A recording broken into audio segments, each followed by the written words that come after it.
એક મસ્ત વાર્તા। એક નાના ગામમાં એક સામાન્ય માણસ રહેતો હતો। તેની પાસે મોટું શિક્ષણ નહોતું, પણ વિચારવાની સમજ બહુ ઊંડી હતી। તે હંમેશા કહેતો, સમય અને તક કોઈની રાહ નથી જોતા। લોકો તેને સલાહ આપતા કે જોખમ ના લે, બસ જે મળે તેનાથી સંતોષ રાખ। પરંતુ તેને ખબર હતી કે સંતોષ અને પ્રગતિ વચ્ચે સમજદારીનો નિર્ણય જરૂરી છે। તે રોજ મહેનત કરતો, સાથે નવી બાબતો શીખતો। જ્યારે મુશ્કેલી આવતી ત્યારે ફરિયાદ નહીં કરી, પરંતુ શાંતિથી રસ્તો શોધતો।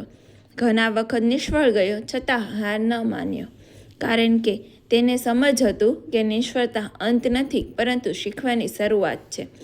ધીરે ધીરે લોકો તેની સમજદારી અને ધીરજથી પ્રભાવિત થવા લાગ્યા। જે માણસ ક્યારેક અવગણવામાં આવતો હતો, એ જ માણસ એક દિવસ અનેક લોકો માટે પ્રેરણા બની ગયો। સમજદારી, ધીરજ અને સતત પ્રયત્ન જીવનને સાચી દિશા આપે છે। તમારું શું કહેવું? જય શ્રી કૃષ્ણ।